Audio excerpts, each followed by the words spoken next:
حضرت محمد صلی اللہ علیہ وآلہ وسلم نے فرمایا، جو شخص ایمان اور ثواب کی نیت سے شب قدر کا قیام کرتا ہے تو اس کے پچھلے سارے گناہ معاف کر دیے جائیں گے۔ حضرت عائشہ رضی اللہ تعالی عنہ نے فرمایا کہ حضور پاک صلی اللہ علیہ وآلہ وسلم رمضان کے آخری عشرے میں جتنی کوشش فرماتے تھے اتنی کسی دوسرے عشرے میں نہ فرماتے تھے۔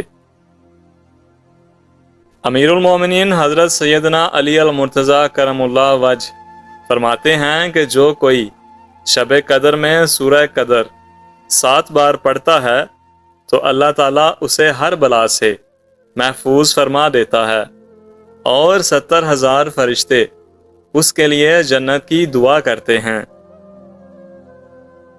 ایک روایت میں ہے کہ حضور اکرم صلی اللہ علیہ وآلہ وسلم نے بنی اسرائیل کے ایک شخص کا ذکر فرمایا کہ وہ 1000 مہینے تک اللہ کی راہ میں جہاد کرتا رہا۔ صحابہ کو اس پر رشک آیا تو اللہ نے اس کی تلافی کے لیے شب قدر کا نزول فرمایا۔ اور بے شک ہم نے اس قرآن کو شب قدر میں اتارا ہے، اور آپ کیا سمجھتے ہیں کہ شب قدر کیا ہے؟ شب قدر فضیلت اور برکت اور اجر و ثواب میں 1000 مہینوں سے بہتر ہے۔ اس رات میں فرشتے اور روح الامین یعنی جبرائیل اپنے رب کے حکم سے خیر و برکت کے ہر امر کے ساتھ اترتے ہیں۔ یہ رات طلوع فجر تک سراسر سلامتی ہے۔ اے اللہ، لیلۃ القدر کی مبارک رات کے صدقے ہمیں ان چیزوں پر صبر عطا فرما جو ہمارے حق میں ٹھیک نہیں جا رہیں۔ ہمیں زندگی کے مشکل پہلوؤں کا سامنا کرنے کی ہمت اور ہمیشہ آپ صلی اللہ علیہ وآلہ وسلم کے نقش قدم پر چلنے کی توفیق عطا فرما۔ حضرت عائشہ رضی اللہ تعالی عنہ نے آپ صلی اللہ علیہ وآلہ وسلم سے پوچھا کہ اگر ہمیں شب قدر کی رات مل جائے تو اللہ سے کیا مانگیں؟ آپ صلی اللہ علیہ وآلہ وسلم نے فرمایا کہ یہ دعا مانگو، اے اللہ تو معاف کرنے والا مہربان ہے اور تو معافی کو پسند کرتا ہے، اس لیے اے اللہ میرے گناہ معاف فرما دے۔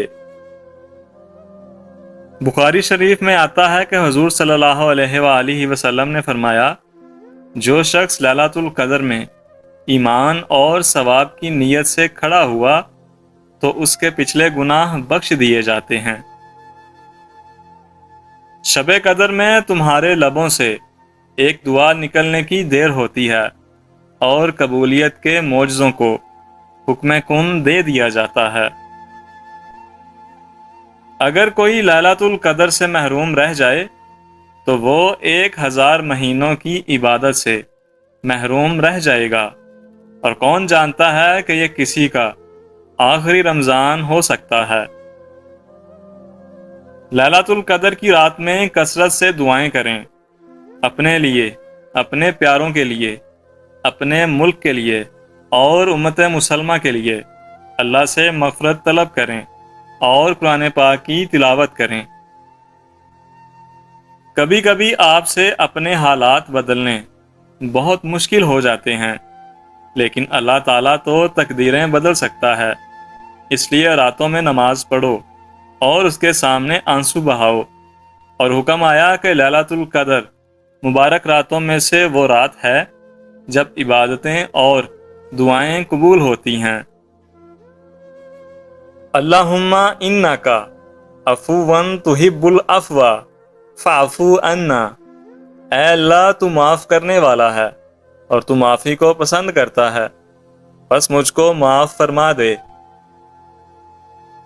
اللہ ہمیں اپنے دلوں کو پاک کرنے، ہمارے ایمان کو مضبوط کرنے کی توفیق عطا فرمائے۔